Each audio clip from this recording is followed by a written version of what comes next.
Finding Nemo. Students inside the Mattagami First Nation are getting pretty serious about aquaculture. Over the next few months, students will be hard at work hatching several thousand of these little guys, brook trout, which will eventually be introduced to the lake system around their community so that they will support Mattagami's traditional fishing practices. Students have already been helping out at their band-owned walleye hatchery for the past 3 years, but now they will have a hatchery of their very own inside their school.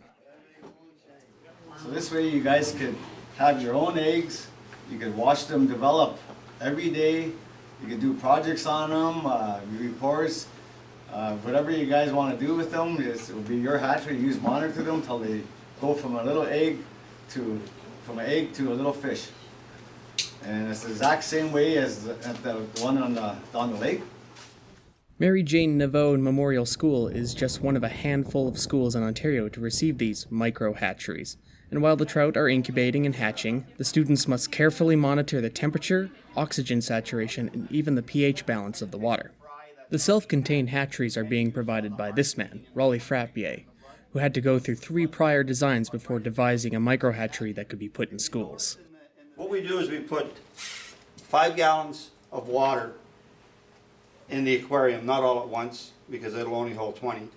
And what happens is that it gets pumped by the pump that's on this side of the screen, which is to remove any dirt that's in the water, and also to prevent the eggs from being sucked into the pump. And then it goes into the filter right here, which I'm not sure if you can see it or not, but the water comes down through here into the filter. This valve would be off. That's only used for maintenance.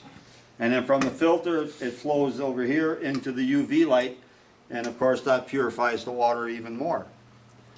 Once it's gone through the UV light, it comes up through this line here and into the chiller, which chills the water when we're doing trout to 1 or 2 degrees Celsius.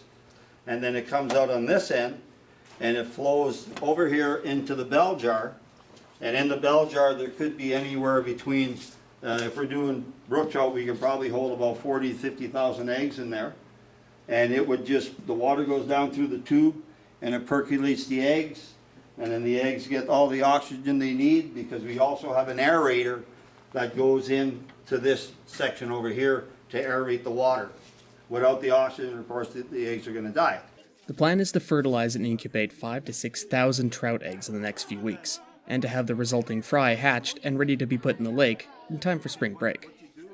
For the Daily Press, I'm Alan Hale.